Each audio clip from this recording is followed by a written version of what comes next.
ہمیں اس چیز کا کوئی غم نہیں ہے جس کا سیدہ کو غم ہے، ہمیں اس کا بالکل غم نہیں ہے۔ کوئی رویا ہے آج تک؟ حکومت الہی امامت کی حکومت نہ ہونے پر کوئی رویا ہے؟ فاطمہ روئی۔ کوئی چیخا ہے آج تک؟ زہرا چیخی ہے؟ کوئی نکلا ہے گھر سے؟ آج پاکستان بھر میں مجھے بتائیں کوئی ہے فرد، عورت اور مرد میں سے، علماء اور غیر علماء میں سے، جو گھر سے نکلا ہو، سڑک پر آیا ہو، گلی میں آیا ہو، کسی در پر گیا ہو اور جا کر اس نے لوگوں کو دعوت دی ہو کہ او ولایت علی پر آ کر گواہی دے دو؟ کوئی ہے؟ ایک بھی نہیں۔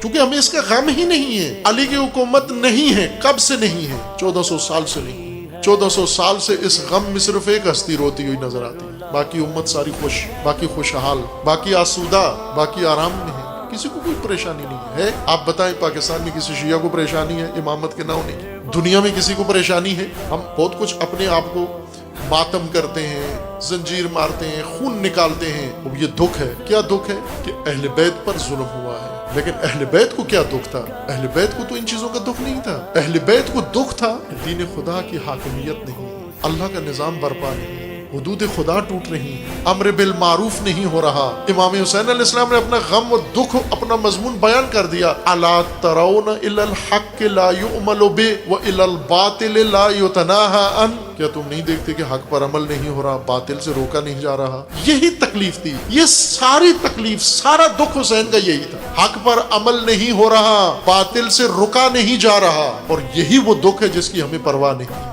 حق پر عمل نہیں ہو رہا، نہ ہو، باطل سے رکتے نہیں لوگ، نہ رکے، ہمیں کس چیز سے سروکار ہے؟ اگر ہمارا مضمون وہی ہوتا جو علی علیہ السلام کا ہے، ہم نے ہر اہل بیت کے ہر ہستی کے بارے میں، ائمہ کے بارے میں ایک ایک کر کے مضمون بدل دیا۔ علی علیہ السلام کے نہج و بلاغہ کے خطبے، یہ علی کا مضمون ہے، یہ علی کا سبجیکٹ ہے۔ ہمارا مضمون کیا ہے؟ حب علی صرف۔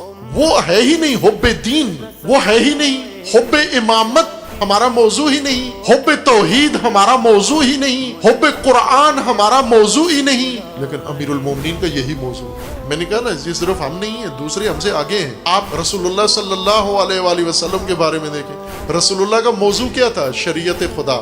رسول اللہ کا موضوع کیا ہے؟ قرآن۔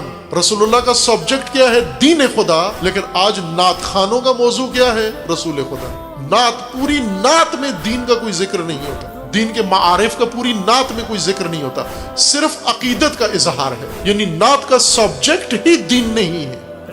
مضمون ہی علیحدہ ہو گیا، پھر تو رسول اللہ کی پیروی بھی ختم ہو گئی۔ اس لیے جتنے عاشقان رسول ہیں جو رسول اللہ کے عشق میں حالت محو میں ہیں، وہ انہیں دین خدا کی معطلی کا کوئی غم نہیں ہے، انہیں حدود خدا کی پائمالی کا کوئی غم نہیں ہے، انہیں شرک و کفر کا کوئی غم نہیں ہے، انہیں بدعتوں کی کوئی پرواہ نہیں ہے، انہیں گمراہیوں کی کوئی پرواہ نہیں ہے۔ کیوں؟ کہ یہ رسول اللہ کے مضامین تھے، یہ رسول اللہ کے چنتے تھے، یہ رسول اللہ کے کھٹکے تھے، یہ رسول اللہ کے غم تھے۔ ہمارے غم یہ تو نہیں ہے۔ ایک کرے امت، اپنے نبی کے ساتھ اپنا غم ایک کر دیں، امت اپنے امام کے ساتھ اپنا غم ایک کر لیں۔ امام اور امت میں دوری کیوں ہے؟ امام موجود ہیں زندہ، 1200 سال سے امت سے دور، اور امت 1200 سال سے کئی نسلیں گزر گئیں، اور امام کے بغیر کیوں یہ دوری ہے؟ کیوں یہ فاصلہ ہے؟ اس لیے کہ مضمون دونوں کا ایک نہیں ہے، غم دونوں کا ایک نہیں ہے، مقصود دونوں کا ایک نہیں ہے، محرک اور راستہ دونوں کا ایک نہیں ہے۔ جس دن ایک ہو جائے اس دن امام و امت مل جاتے ہیں آپس میں۔ جس دن امت کا رخ امام کی طرف ہو جائے،